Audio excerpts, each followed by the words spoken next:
of government and health workers. And they are from the countries where we are working in with our program. And we will have an interactive discussion with them. They'll bring some of their experiences and some of their ideas into this discussion.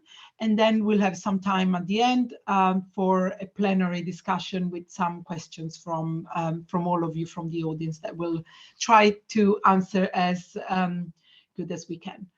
So without further ado, I would like to hand over to Lucia Labozo, our program director based in Nairobi, Kenya. So Lucia, over to you to tell us a bit more about this program.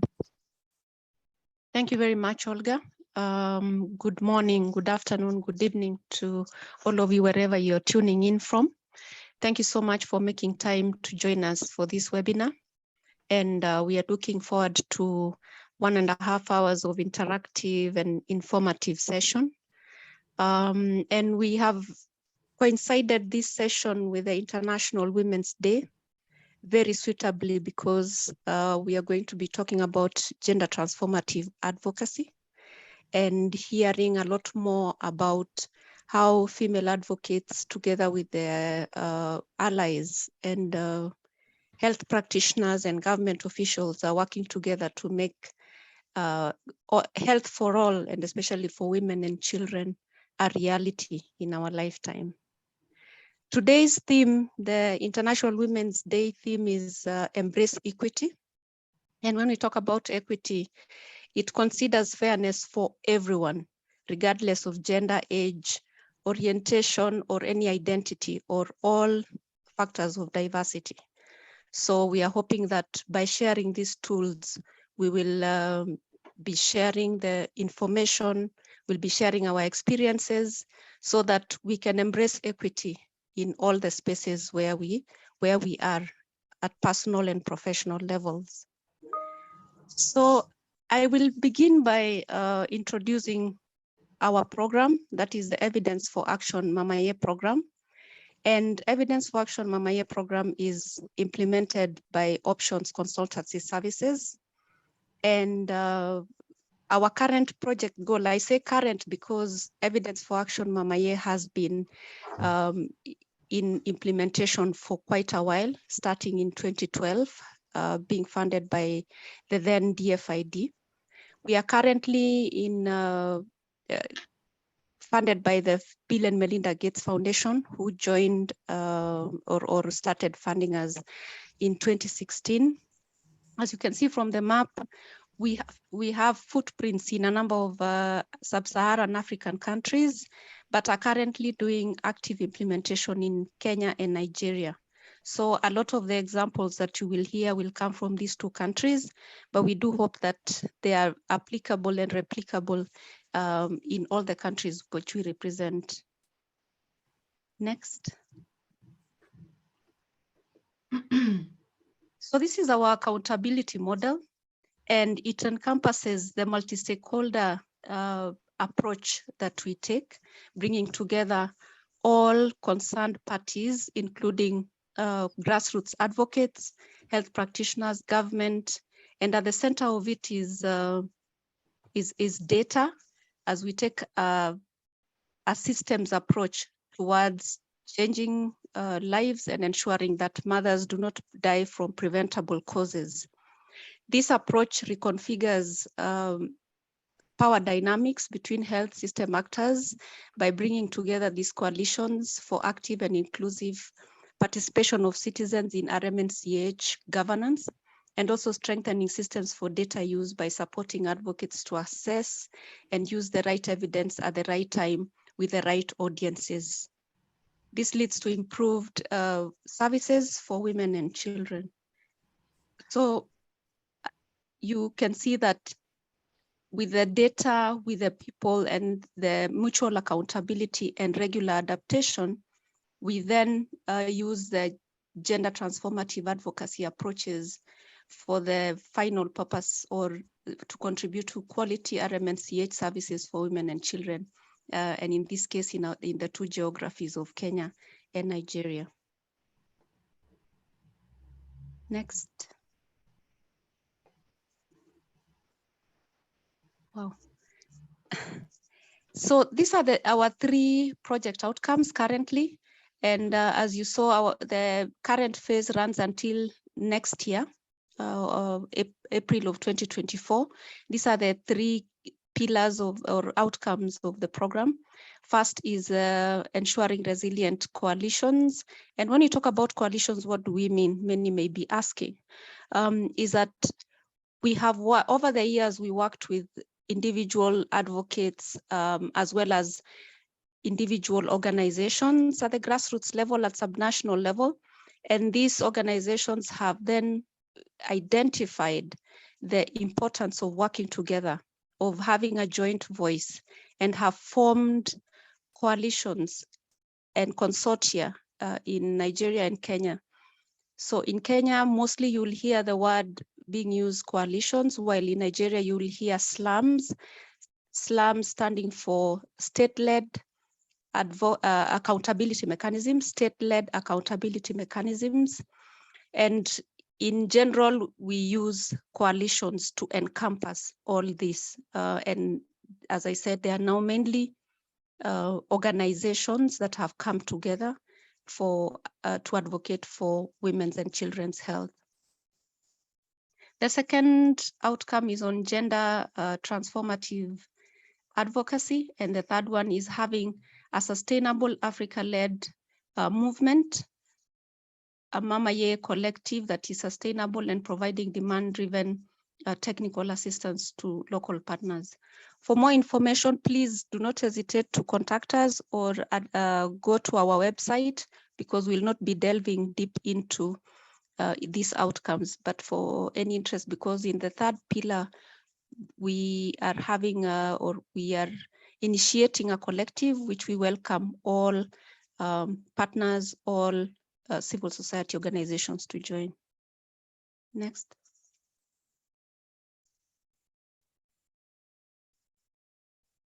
We do have a number of tools, including what we are going to share today on Gender Transformative Advocacy handbook. And we have this as global public goods, meaning they are free for use, they are accessible on our website, and we are also always open to having collaborative dissemination activities, dissemination sessions. So this is like a snapshot of some of the global public goods that we have, including one on coalition building, which we have mainstreamed gender and social inclusion. We have an MPDSR action tracker and a health budget advocacy toolbox. I'm going to hand over back to Olga to now take us through a deep dive of the gender transformative advocacy work and framework. Thank you. Amazing. Thank you, Lucia, for that really good introduction to this program. A fascinating program, very, very well, a program that has existed for very long and has involved so many actors. So it's a great program.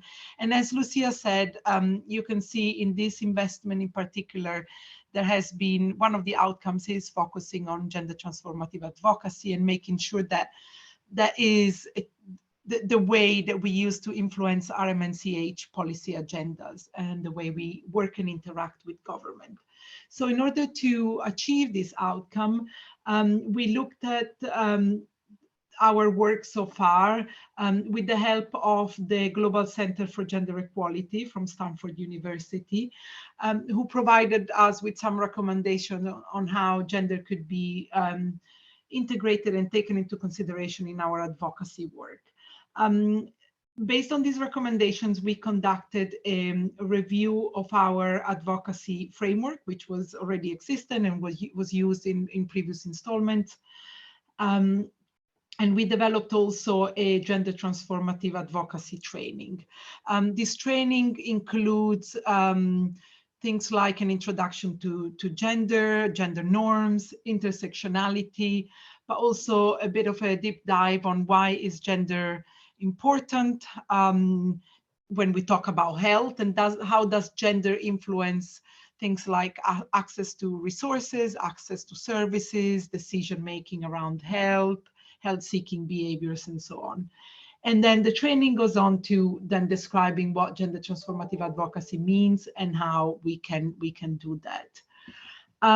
This training was conducted with some of our coalition advisors within our program team, but also with some TOTs, with some trainers, some people from the coalitions who have, some representatives of the coalitions who have been basically identified to then be able to cascade this training further to the rest of the members of the coalition. So then the cascading of the content of this training has happened after this first training. Still today, the program team, the advisors, together with the TOTs, are providing ongoing mentorship to our coalitions in their, supporting them in their advocacy work. In parallel, we also reviewed some of the global goods that already existed that Lucia mentioned. And in particular, we created the Gender Transformative Advocacy Handbook, and also reviewed our guide to coalition building, including some gender elements in there.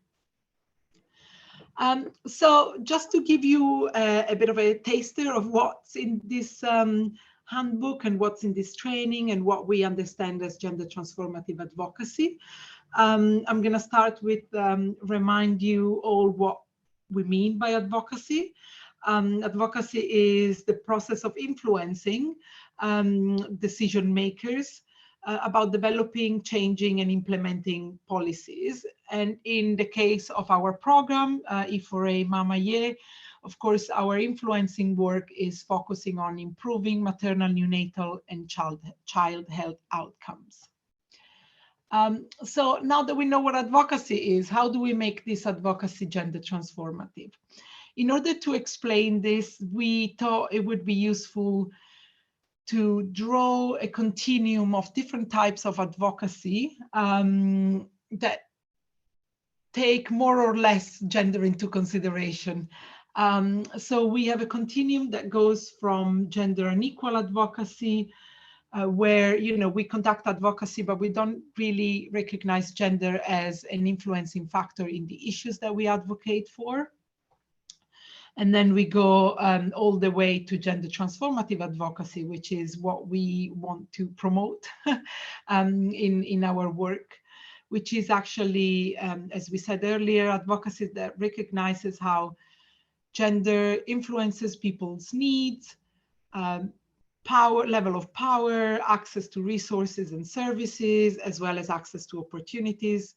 And in our case, obviously, in particular, in relation to health and women's health.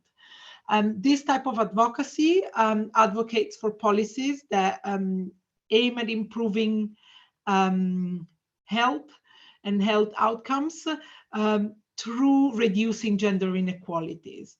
But it's also an advocacy that it's implemented in a way that challenges gender stereotypes, challenges the idea, for example, that women are not part of the decision makers, that women are not meant to speak out in public spaces, that are not meant to influence policy making. So it's an advocacy where we are empowering women to actually be able to take on these roles and to be more vocal about their own needs in relation to health. It's an advocacy that also uses messages and materials that raise awareness around harmful gender norms and aims at changing these norms to create more equitable gender dynamics. So yeah, so just to summarize, what makes advocacy gender transformative is applying a gender lens at every step of the way. And we will look right now in a minute at what are these steps, what are the key steps of an advocacy process, but also not only integrating gender at each step, but also making sure that gender equality is part of the end result that we want to see through our advocacy, so that we can contribute to a truly equal, just, and transformative change overall. So here we go. Let's look at the 6 steps approach to advocacy that the E4A-MamaYe project has developed. As I said, these were developed in previous installments, but then in this installment of the project, we integrated the gender lens across each of these steps. So let's start from the first step. It's defining the problem, identifying what problem we want to tackle. We usually in our handbook, we advise to use a tool, for example, like the problem tree, to identify what are the root causes of a specific maternal and newborn health issue that we have identified. So in our identification of the problem, we want to see what are the root causes, and we want to see how gender plays a role in determining this problem. So we would ask ourselves at this stage, you know, how does this problem affect men and women? Does it affect these men and women differently? Are resources, services, and information equally accessible by men and women? Do men and women have different abilities, different power to influence decision-making around health, for example? So we will be looking at gender as part of our analysis of the problem that we have identified. We will then move to step number 2, which is thinking and working politically. So it's thinking about, once we have identified the problem, who has an influence, who are the stakeholders that have the power and the position to be able to influence this problem and to help us achieve a solution to the problem. So we would conduct a stakeholder mapping, and here as well, it will be important to look at the gender element of this analysis, of this mapping. We know that gender has an influence on who and how people are affected by the problem, but we also know that gender has a key role in determining who is able to influence decision-making, policy, and practices around health. So we want to include gender and other personal characteristics like age or like social status as part of our stakeholder mapping and analysis, so that we can fully understand the potential of each person, of each stakeholder, to support the changes that we want to see. We will then move to step 3, which is finding the information needed. So it's collecting the information around the problem we have identified, it's collecting the evidence that we need to corroborate our request, our description of the problem, sorry. And in doing so, we want to collect disaggregated data, for example, make sure that, you know, it's very clear, as we said earlier, how the problem affects men and women differently, for example.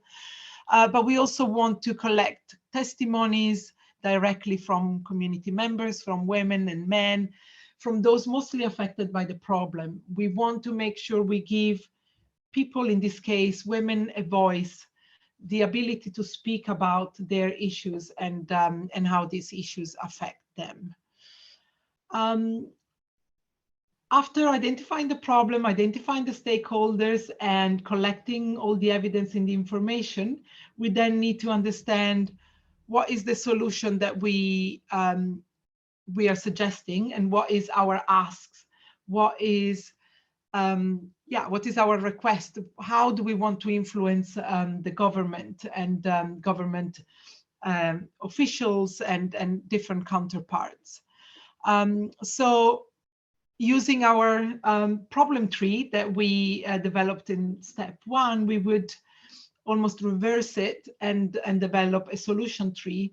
And so if among the root causes of a problem we found gender equality, then we will make sure that among the solutions to this problem, we will also have actions that promote gender equality.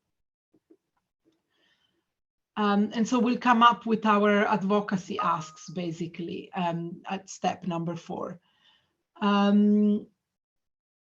Then we will move to step number 5, which is taking action. And this is basically getting into the advocacy work itself, in meeting the different stakeholders, getting out there, talking to government, presenting our argument, presenting all the evidence we have collected, and making our asks very clear.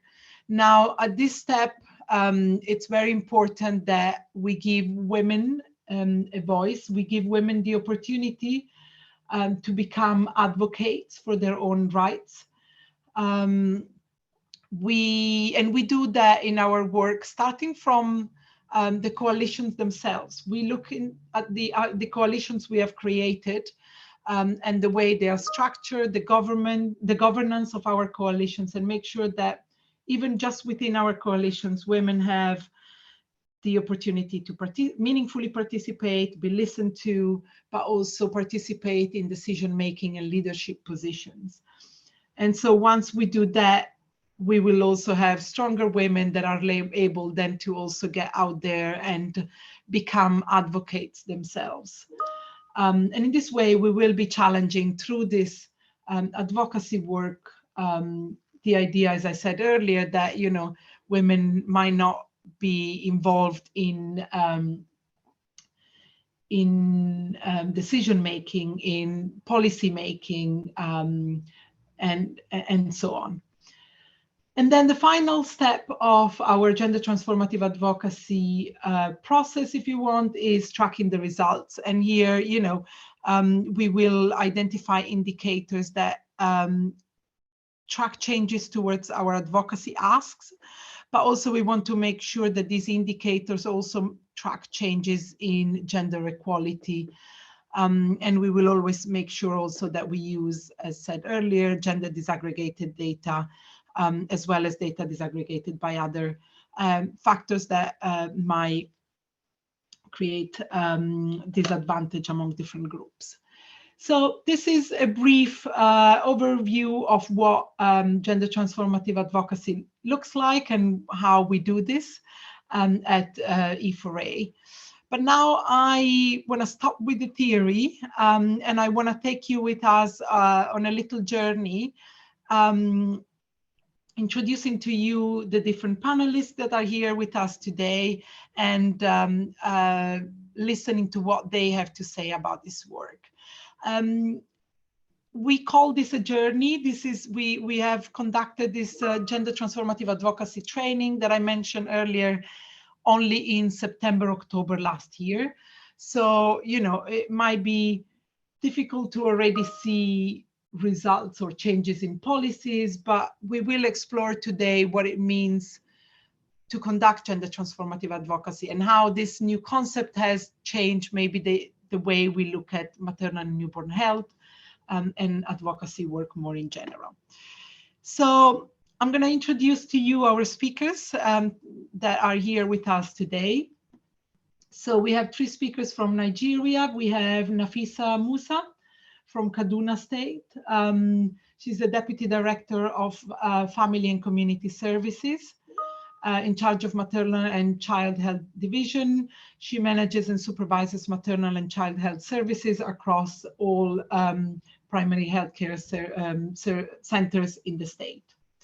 We then have Aisha Umar from Yobe State, a social accountability and good governance advocate with over 6 years of professional experience with national and international humanitarian organizations. And Raila Baita from Kaduna State, Executive Director and founder of Dogora Community Development Foundation. Also an advocate of gender and good governance, community mobilizer and a mentor. Consultant on maternal, newborn and child health, and belongs to Kaduna Maternal Accountability Mechanisms, in particular the Evidence Committee. We then have some representatives from Kenya. We have with us Rama Issa from Bungoma, an advocacy coordinator at Stage Media Art. She supports advocacy interventions at Reproductive Maternal Newborn Child Adolescent Health Network.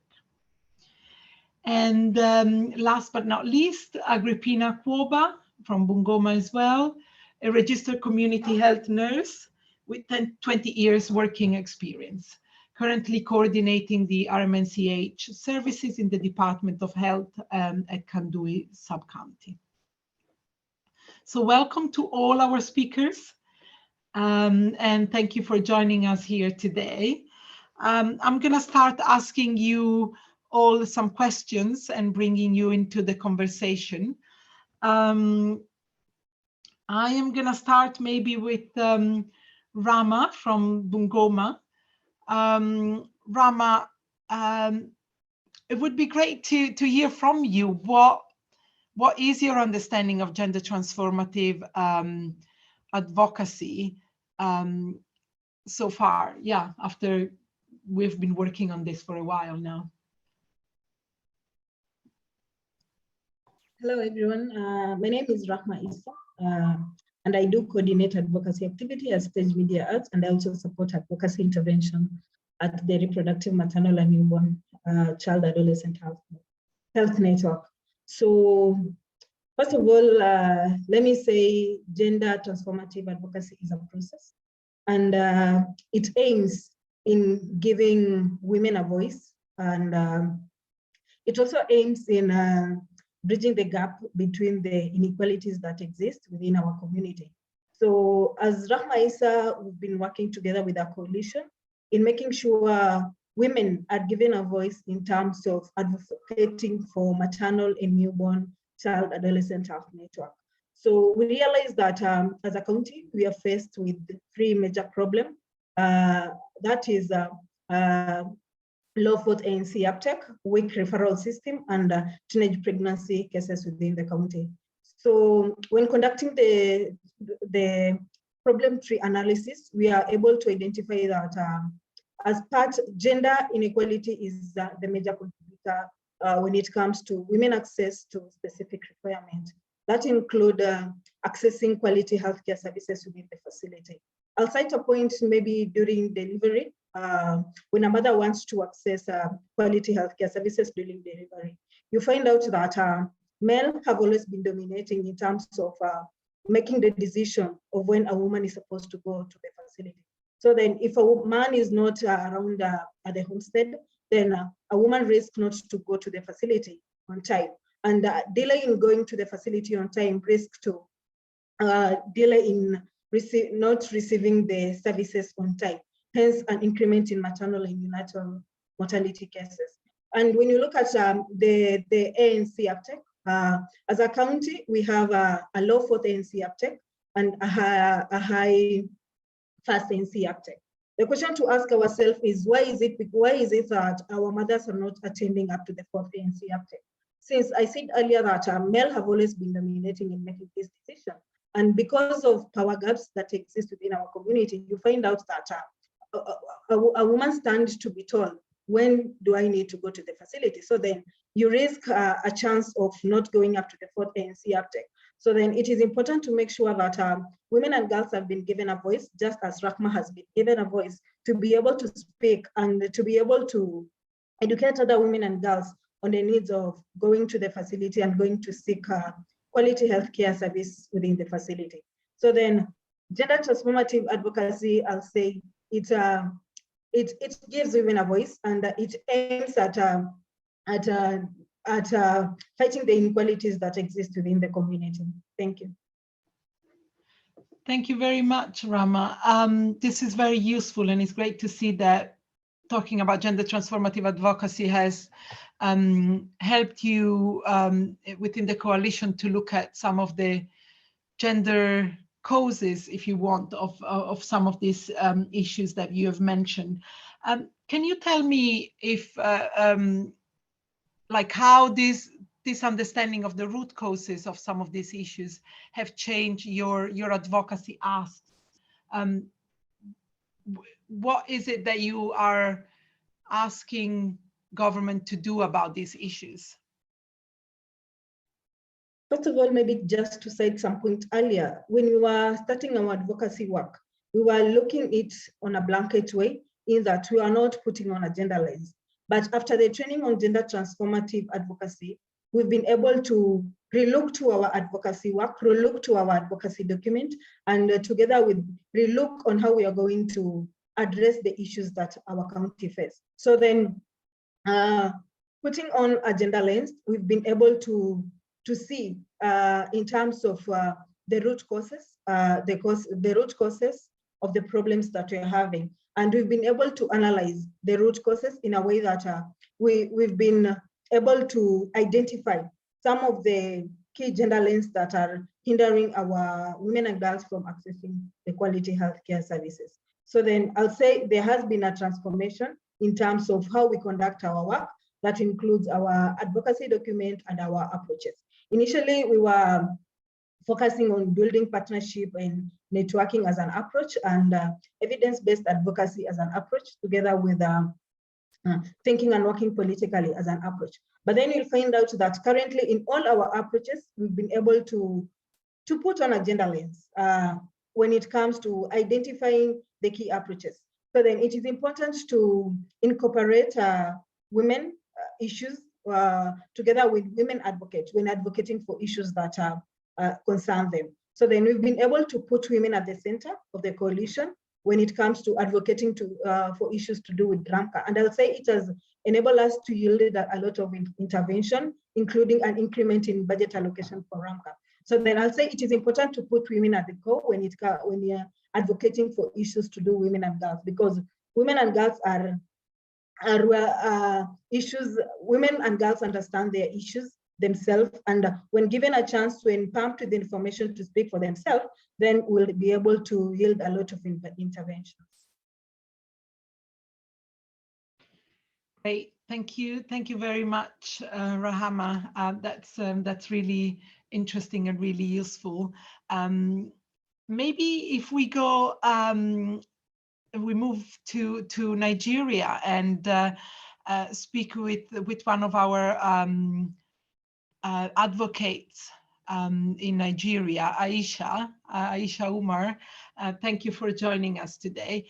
Can you tell us how this training has influenced the way that the coalition in Yobe State or the slum in Yobe State has been working on advocacy? What effect has this training had on you, and what's your understanding of gender transformative advocacy?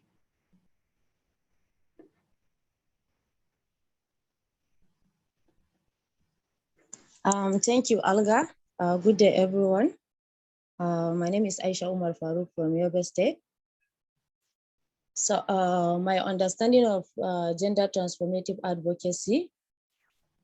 Gender transformative advocacy is an advocacy that seeks to address the root causes of gender inequality and transform the social norms, the attitudes, and the power dynamics that perpetuate it. And it goes beyond simply addressing the symptoms of gender inequality, such as the violence against women or unequal access to resources. But it also changes the underlying causes of the issues, involving and working with individuals and institutions to challenge gender stereotypes, to also promote gender equality and transform power relations, which takes many forms, such as lobbying for the policy change, working to raise awareness about gender inequality, and engaging in community organizing and mobilization, sensitization, and supporting grassroots movement. So gender transformative advocacy cannot be achieved through individual action alone, and instead requires collective action and systematic change, because this is something that is deeply ingrained in our social, cultural, and economic structures. So talking of the changes that our coalitions have when we started working on gender transformative advocacy, There are a lot of changes in the Islam in Yobe State, as we have started addressing inequality even in the composition of our coalition. So before gender transformative advocacy, we have only one woman in the leadership structures of the coalition, but now a lot of changes have been made, and we have started reviewing our leadership in the Islam to include more than enough women in the leadership. And we have also started conducting political economy analysis and identified individuals who can support our advocacy against gender stereotyping in your state. Amazing. This is really, really interesting, Aisha. Thank you very much. And I find really interesting and fascinating how you've also started looking at the structure and the governance of the coalition itself and changing that. Maybe a follow-up question there. Have you encountered any resistance, any challenge in doing so, in trying to give women a greater voice, or how has the process been? Yeah, so gender transformative advocacy involves challenging the status quo, demanding structural and systematic changes. So the change we are demanding for is often considered, in my context here in Yobe State, is something that is natural, African, and religious, and therefore should not be questioned. So challenging such kind of issues is hard work, and it is extremely challenging. So this is one of the challenges we are facing. Great, thank you. Thank you, Aisha, very much. And let's hear from Rahila then, from Kaduna State. Also an advocate, part of our Islam in Kaduna.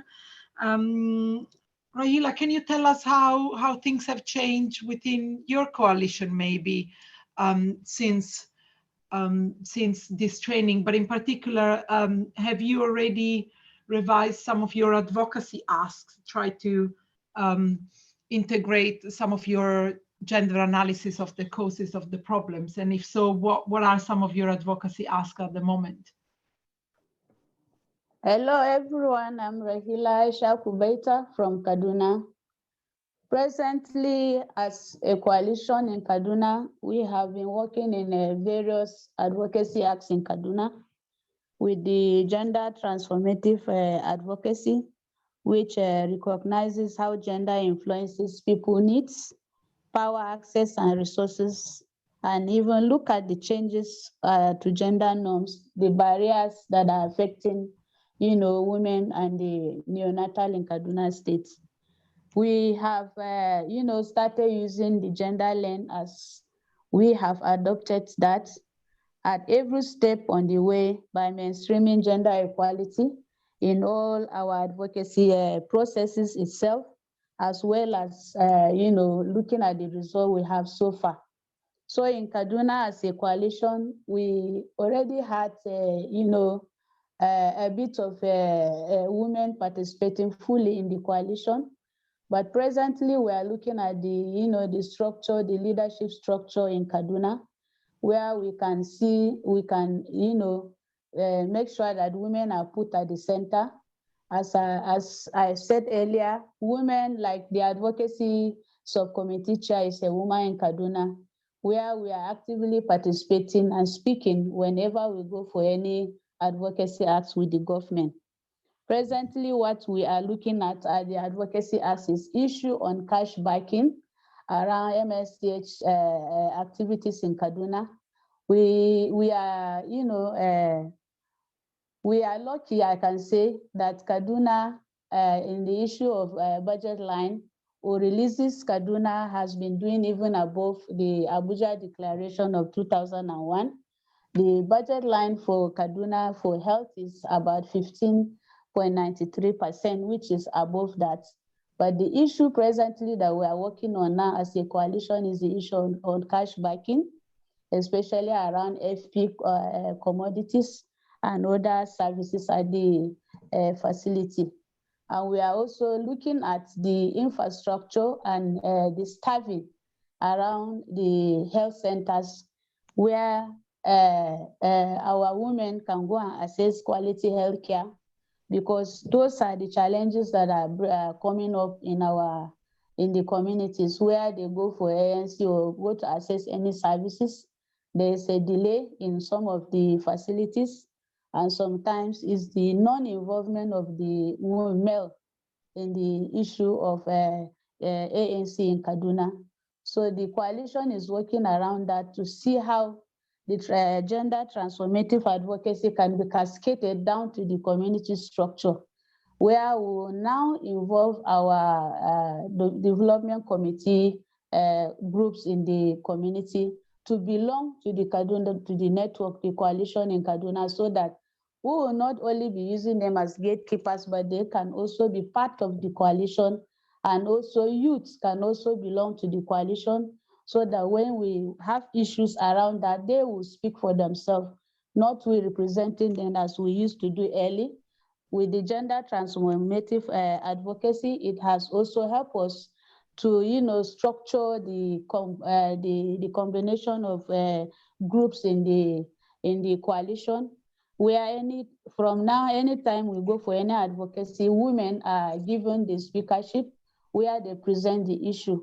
And also around policies in Kaduna, we have women that are in policy positions in the government, because we are a co-created coalition. In the deputy governor is part of the executive. The commissioner for health is also a woman in Kaduna, where decisions are made in the executive meetings. They are there to present our acts that we have sent.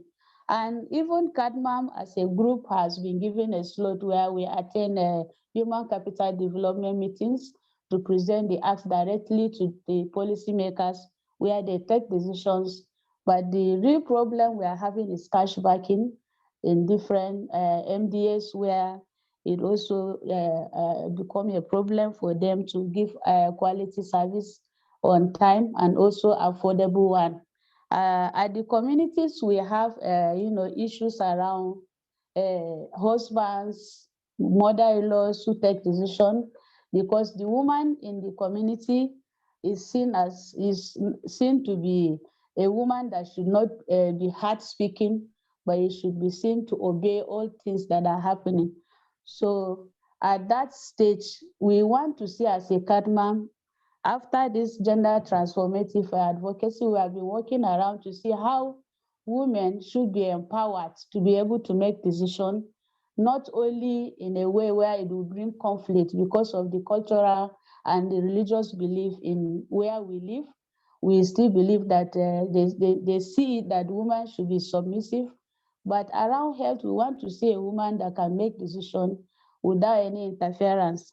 And around us here, even if a woman is empowered or has access to, resources, sometimes even she has to take permission before she uses her resources. So as a coalition, CADMA is working towards to see where community members, the community leaders will be able to, see the needs to allow women to access healthcare, especially around ANC and facility delivery. Sometimes back we had high uptake of ANC, but the delivery mostly is done at home, where culturally in this part of the world, we believe that women should deliver in their houses is like a dignity. So gender transformative advocacy have helped us. We are using the gender lens to see that this training does not only remain with the coalition, but also down to the community, so that they will be able to use it and also empower themselves. Great.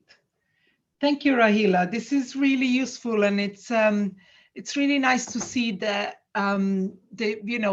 work on on how gender influences health and access to health services and health outcomes for women and girls and children.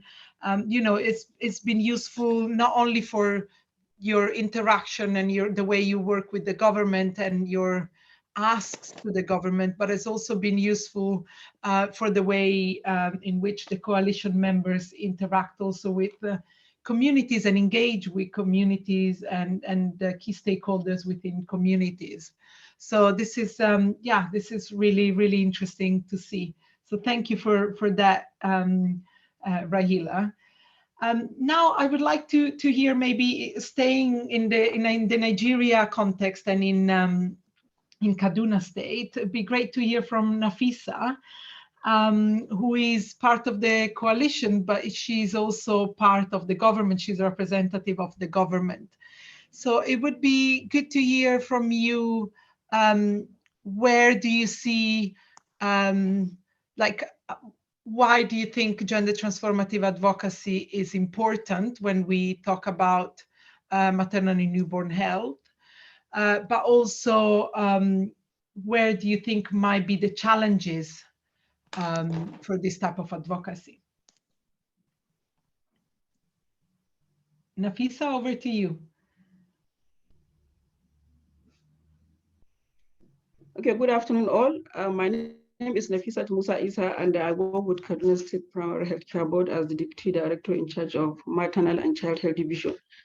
We have seen, or we consider in our environment that culture, and based on our culture and our religion, men usually take decisions of whether or not to access health services in our facilities. But that is a very serious challenge on our side.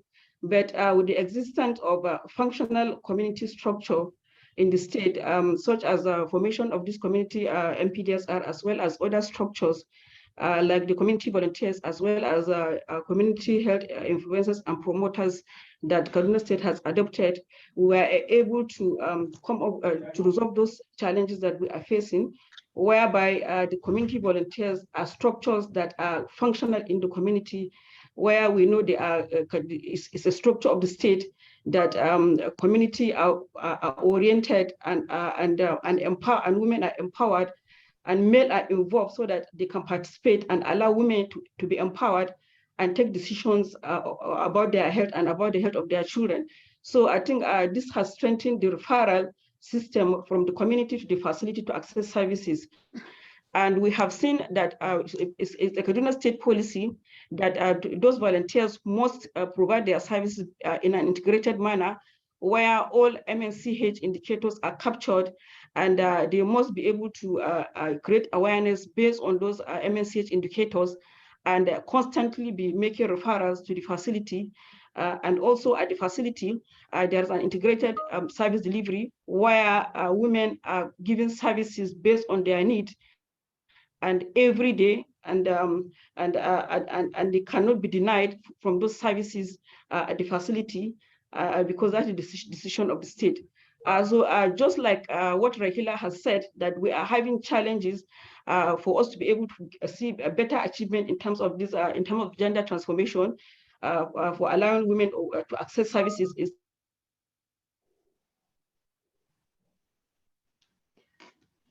Thank you. the lack of budget release state, where when women go to the facility, they can be able to access the services, but the service cannot be free, and there are some that can be denied because the funding are not available to be able to provide a quality service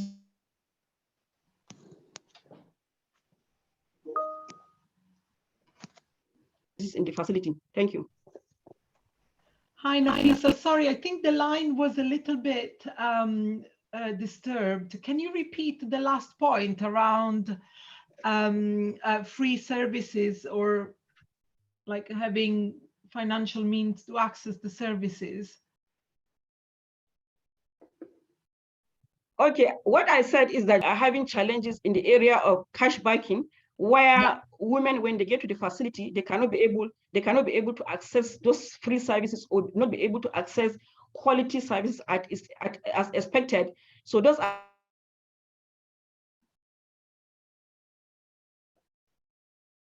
are some of the challenges that we are facing, but in the state, they are trying very hard to see that we have gotten those cash backing to be able to achieve the gender.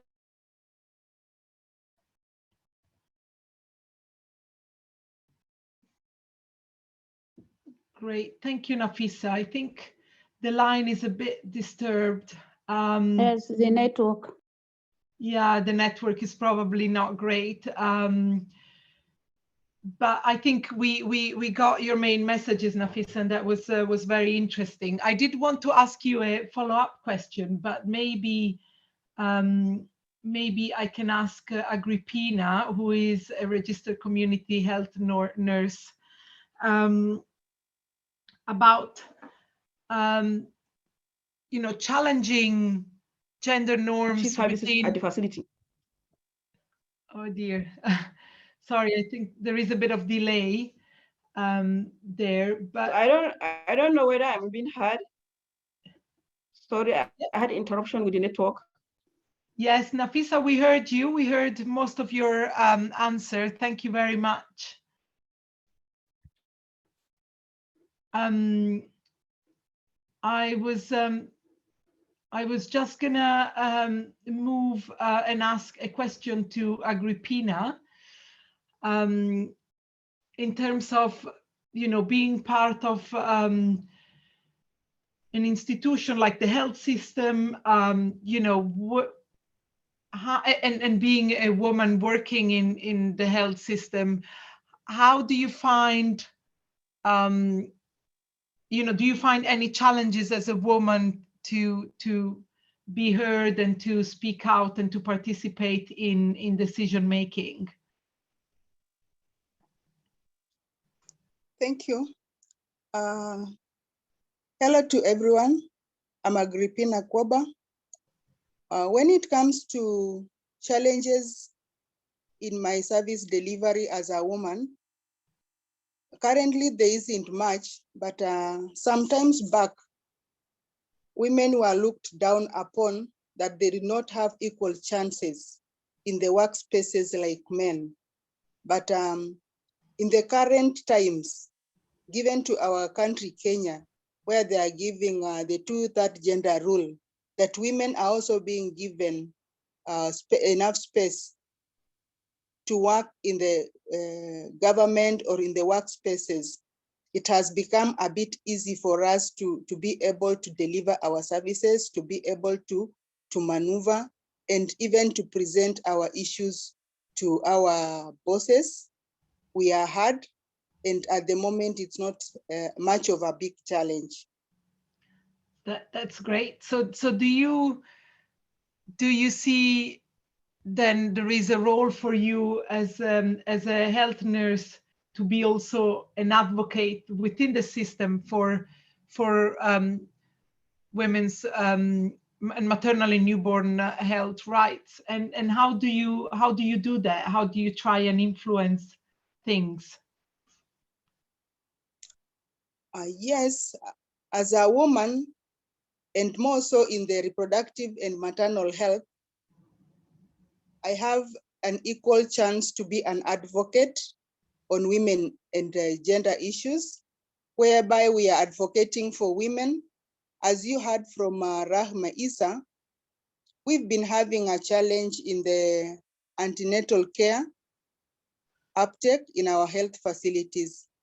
And as we've been working with the in the RAMCA network and the stage media groups, initially we've been looking at MPDSR, where we have, when we have maternal mortalities and perinatal mortalities in our health facilities, we would come and sit down and do audits and put down across action plans on how we can prevent these deaths from occurring.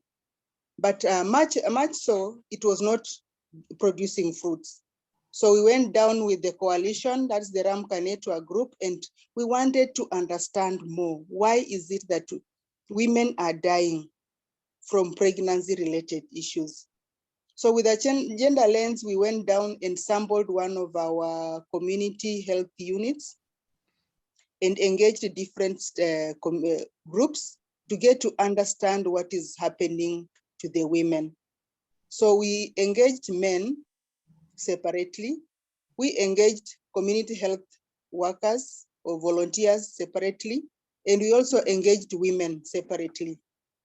As much as we've been talking of these gender inequalities, we could not come out and actually state that there are gender inequalities. So through this gender lens, we wanted to prove it right, to get it from the grassroots to the people who are actually facing these inequalities. So through the engagement, which was a focused group discussion, it evidently came out that women were not being heard. Like given in our African context, more so in the sub-Saharan African, men are seen as the head of the homes, the decision makers, while the women are seen as the lesser gender, not economically empowered, and their place actually is in the home to take care of the children, to take care of the families. And when it came to accessing health care or antenatal services, it was at the discretion of the man, who is the head of the home, to either give this woman an okay to go to the health facility to be served. And also, since the woman was lesser, was not economically empowered, she had to depend on this man to give her some cash to go to the health facilities, which at times are far away, and the road network is not also so good. So we came down and found that those challenges are there, and we proved it right that they are there. So as a healthcare worker and a government representative, we've taken an initiative together with the coalition, and we are trying to address these issues in different ways. Like we came, after doing the community focus group discussion, we came down and sensitized our managers or the county officers about what the gender inequalities are there in our communities that are a hindrance to women accessing healthcare. We also sensitized our health facilities managers on what the gender inequalities are there, so that they can also be in picture. Together we can pull together and help these women, so that we can be able to advocate for these gender inequalities, to make sure that the woman has got a place or has a right also to go to the health facility, or to get equal spaces in the employment chances, to be able to go to school and be educated. So through that, we also had mapping with the stakeholders in the community. We had a sensitization meeting where we included the religious leaders, opinion leaders, and political leaders, so that we can get their buy-in. And these are people who are listened to more in the communities, so that when they speak, the community does listen to them. Through them, we can be able to teach our community, empower them on issues about the gender inequalities and what the gender-related issues are affecting the community. We also went down to the community to create a social autopsy group, where when a death occurs within the community, we would wish to understand why these women are dying or children dying in the community. And many times you can find that a woman is brought to the health facility. Just on arrival, she's expectant, and before you even get to know the history or to start to attend to her, she dies in your hands. Then there you remain, you do not understand what exactly happened. So we wanted to engage, we went down and want to engage the community. We introduced the social autopsy in the community to enable us to do surveillance on maternal and perinatal mortality. This social autopsy, what basically happens if there is a maternal death or perinatal death in the community, we engage the relatives to the deceased and the community at large to get to understand what were the social and behavioral barriers that led to this child or this woman dying. And when we do that, it helps us to get the community itself to be able to self-diagnose the social cultural norms, behaviors, and the health system gaps that lead to these women and their children dying in the community. And then it's also an avenue for us to do a community dialogue engagements where social and gender-related norms arising from the community MPDSR can be challenged positively. The challenges we are meeting are the men who are seen as the head of the homes, the decision makers, and the financiers. Many are times when you go down to the community dialogue, where you want to engage the community, engage the men, the women of the community to get to understand how these gender issues are impacting negatively on the health of the women. You find that the men are talking about they are the sole breadwinners. They have to go out to fend for the family. So they do not have the time to listen to us about the issues that are affecting the women. So that has been a challenge which needs an action. And as a group, together with the coalition, the Ramka Network and the Stage Media Group, we have come up with a way where we want to engage the men through men forums, where we can get a men WhatsApp group or a forum. Then we share gender issues, how they are impacting negatively on health. And then we also organize for men for a dialogue forum only, and take as little time as possible so that we can put the messages across, to be able to change the stereotypes in the communities, and to be able to get these women, as they go through the childbearing age or the procreation, they go through it smoothly, and we don't lose lives. Thank you. Thank you so much, Agrippina. This was such an insightful presentation, and I love to hear again how this work around, understanding the gender causes of or how gender influences access to health for women and children.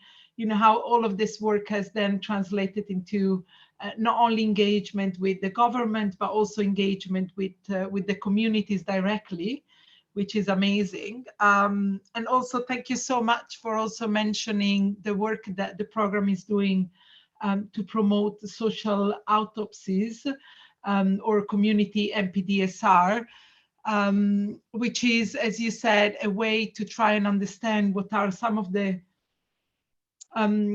social, economical issues behind maternal and neonatal deaths within communities, but also it's a way for communities to own decision making and to identify solutions for some of these issues, so that they can work together with government as well and health workers to try and change some of these issues and improve access to maternal and newborn health services, and obviously reduce mortality as well. So thank you so much. It was amazing to hear from all of you. It was really, really insightful. I am gonna stop here asking questions, because I want to leave some time for our attendees, for our listeners to ask their own questions. So it would be good to hear maybe from a couple of you. Sorry, Meshach, are people able to speak? Yes. So I'll let's be very brief. I've allowed Madam Apollonia Ademei from Lagos. Perfect, thank you. Then followed by Iyabo Sani. I'm just following the order in which they raised their hands. So Apollonia, your microphone is on. Kindly ask, make your remarks very fast. If she's not ready, okay, she's ready. Thank you very much.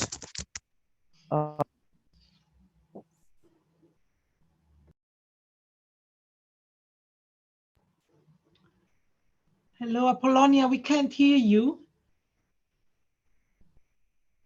Seems like the line might be a bit Okay, let's go to the next one. Yabo Sani. Yeah, we'll come back to Apollonia. Yes. Yabo?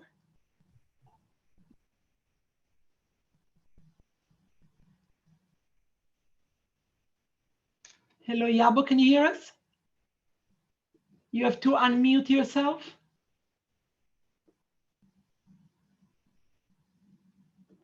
Okay, let's go to Amina Kazaure.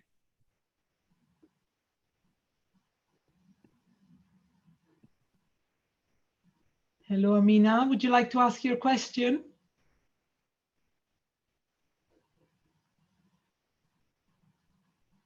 You need to unmute yourself.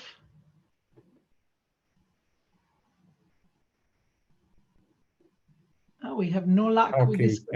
feel free just to type on the chat. Is Elizabeth Onyango then ready?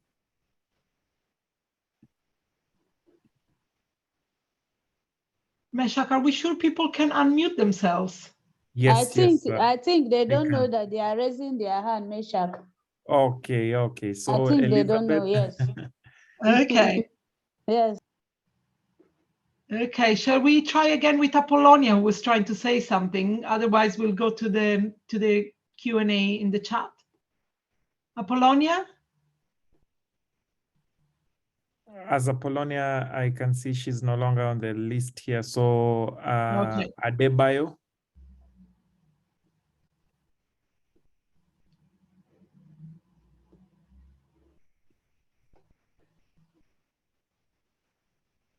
Okay. Hawa. Let me just make sure we allow. Hawa's disappeared again. Hadiza Umar.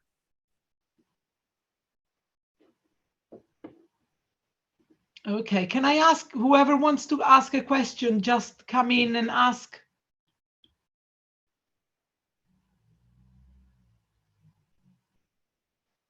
Okay.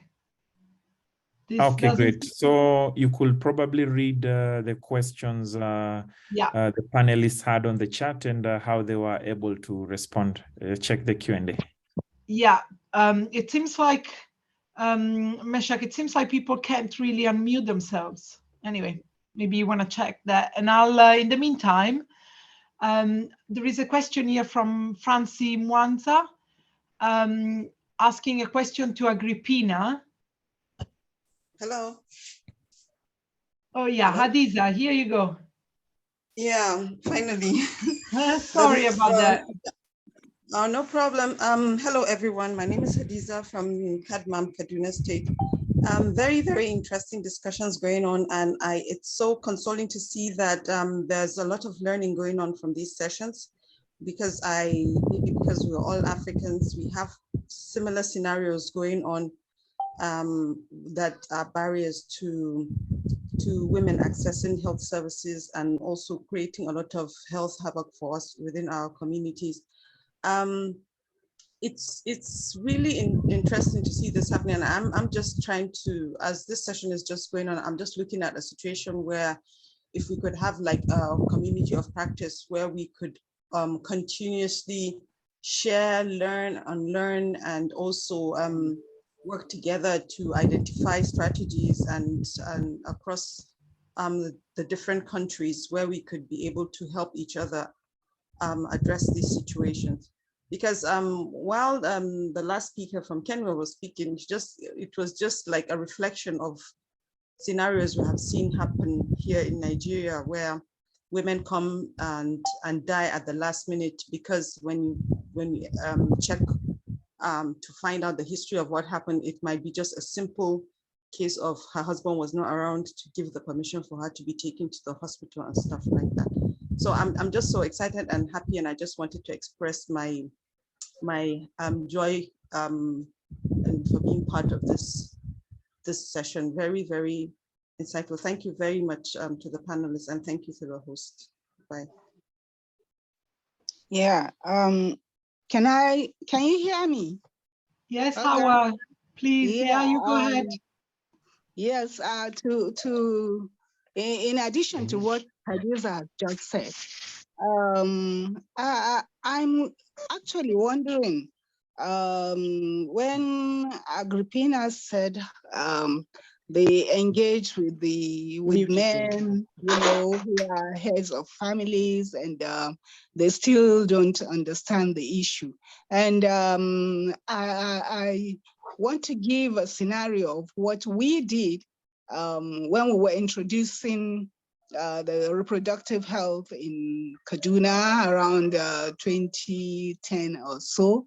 And we sensitized and trained clerics and traditional leaders on issues. First of all, we brought, I don't know if they did this, you could bring in experts to, you know, to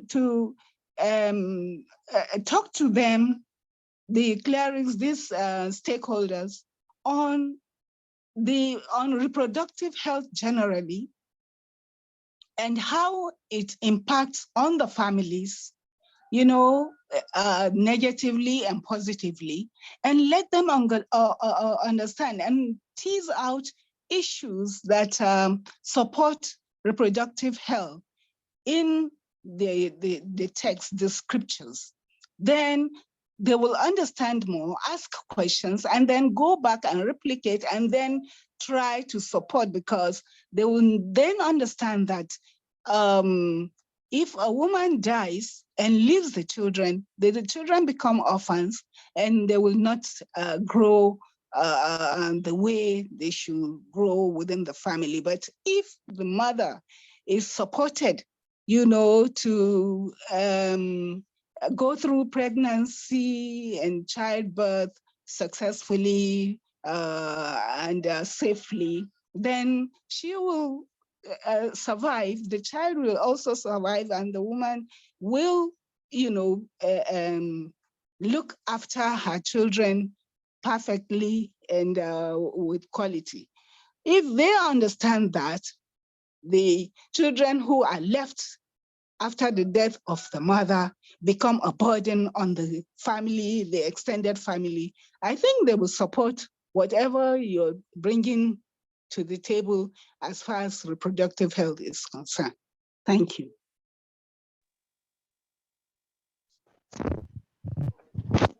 Thank you very much, Hawa. That was very interesting. Going back to the question from Adiza on a community of practice and the Olga, yes? probably there's Isa, maybe quickly, Isa, then you pick it up again, and we'll be now Okay, one focusing more on the question from Isa, and then we'll, okay, Yeah. fine, thank you. Isa? Hello, good afternoon. Hello, good afternoon. Hello. Hello, can you hear me? Yes, go on. Okay, fine. Well, my name is Isa Gidado, calling from Kaduna in Nigeria. This is really a wonderful opportunity that is given to countries like ours and states like ours to Oh, sorry, Isa, you may just type on the chat. We've lost you. Amina, anything to say? Your mic is share our experiences. So I just want to, I don't really put some little information from management. Sorry, hello? Go on. Can you hear me? Yes, summarize. Hello, Yeah, can you hear me? Yeah, we can hear you. It comes and go, but try again. One more time. Okay. So it's really a good opportunity for us to participate in a forum like this. And I just want to add with a little information from Kaduna State. My name is Isa Gidadu from Kaduna, Nigeria. At the moment, I'm just coming from Kaduna State Health Supplies Management Agency, where the state health actors, the Honorable Commissioner received about 20 containers out of 51 containers that are coming into Kaduna for health equipment, which the state had spent about 2.9 billion naira to procure equipment, which is part of our advocacy issues. Because since 2015, we had advocated based on the National Health Act that was signed in Nigeria for more health staffs in the health facilities, for renovation at health facilities and equipment. So in Kaduna, so far, we have seen the renovation of health facilities. We have seen the employment of about 2,000 health workers. And today, the Honorable Commissioner for Health has received 20 containers of equipment and 31 more are coming, which is worth 2.9 billion naira. And all these equipments are going around the 255 health facilities and also about 44 more, in the state. So I just felt I should add this to the information that we're discussing now. Thank you very much. Thank you so much. Amina, also quickly.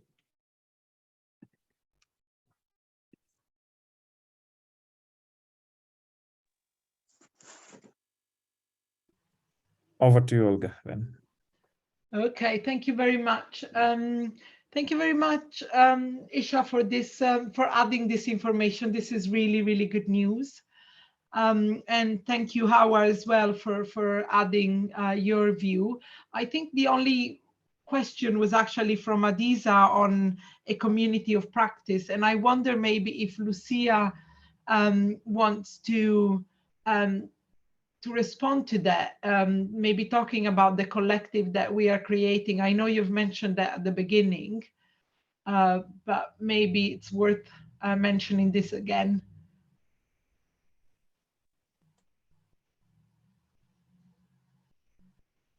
Lucia Laboso? Yeah. Yes, Olga, I'm here. Kindly direct me to the specific. I was on the Q&A. I was answering a question in Q&A. So is this in the chat?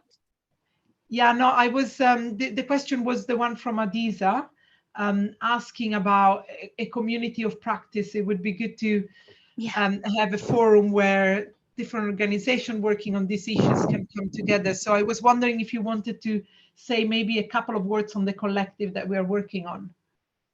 Yes, absolutely. So yeah, thank you. And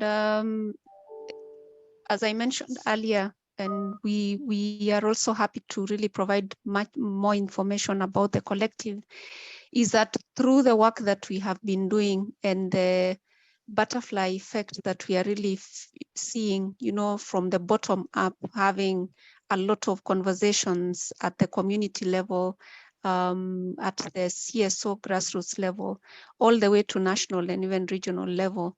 What we have realized is that these voices, having them coming together, not just to advocate, but also to share learning and have their voices heard, as well as running their, setting priorities within their locations, within their geographies, and feeding into global evidence and global discussions and commitments is such an important factor. So for this reason is why we are thinking about, or together with the coalitions that we are working with, forming a collective, which is really looking at advocacy and accountability, an advocacy and accountability collective that looks at including, gender work, the gender transformative advocacy work, and mainly centered on reproductive, maternal, and newborn health, but also applicable because the skills can be applied to other thematic areas. So the MamaYe collective, we have started off and we've had consultations since last year, just to make sure that we are having all the voices in place and also identifying what the mandate is, what gap is it filling.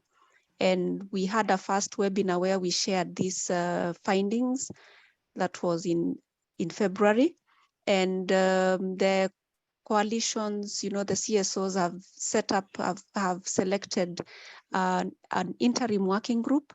And please, if you're interested in joining, we welcome it's open, and the working group will work towards setting up the structures, having more conversations with interested parties, and eventually setting up this Africa-led movement on advocacy and accountability on reproductive, maternal, and newborn health, among other subjects. So, yeah, and we are hoping that with all the voices, it will be something formidable and something that also outlives the Evidence for Action MamaYe program and continues to be driven by the advocates and the local civil society organizations. I hope that answers the question. So this is a community of practice that we can all build together. Amazing, thank you, Lucia. That's really useful. So yeah, please do get in touch with us if you're interested in participating in this piece of work that is coming up. I'm just looking. There was another interesting question in the main chat on, I think it was a question for Agrippina, I think, on social autopsies. And the question was if community and government collaborate on that, cooperate during the verbal autopsies. Agrippina, do you want to answer very, very quickly? We have 1 minute left. Hello. Yeah, the question on social autopsy. There's a question where it was being asked if the family is cooperating with the government. So what we usually do when there is a death in a given community, we have an MPDSR committee within that community. We use the people at the grassroots. So when there is a death, during the social autopsy, we use the assistant chief, who is a representation of the government within that particular community. Then we also have a health care provider from that. We get a healthcare provider from that community. We also get a healthcare provider from any health facility next or near to the home of the deceased. So these are people that the family of the deceased are not strangers to them. And then before the community autopsy is carried out, when a death occurs, the community health volunteer or the primary health care assistant informs the community MPDSR group that there is a death that has occurred. So in the first place, they do visit the home and condole and grieve with this family.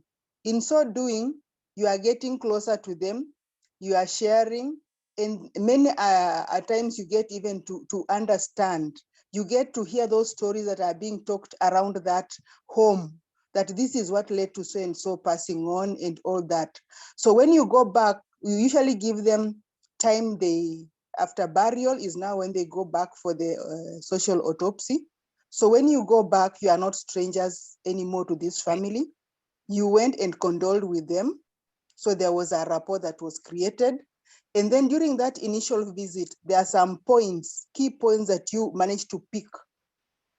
And as you engage them during that grieving period, when there's that grief, people are ready to pour out all. So you get to pick the key points. So as you go back, it's only building on what you already captured. So the family is not having a problem with the government, because whoever is coming in as a government is their own. Thank you. Fantastic. Thank you, Agrippina. And sorry to cut you off, but we are 2 minutes over. So thank you everyone again for being here today, for such an interesting discussion, interesting experiences. Thank you for sharing. Just want to reiterate, there is all this material and case studies, a toolkit for community MPDSR and social autopsies.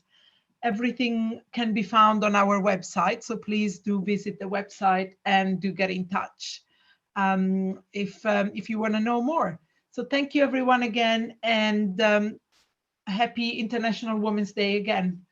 Have a lovely rest of your day, everyone. Thank you. Thank you. Thank you, everyone. Thank you, everyone. Thanks. Let's keep the conversation going. Get in touch. Thank you. Bye. Thank you. Bye-bye. Thank you.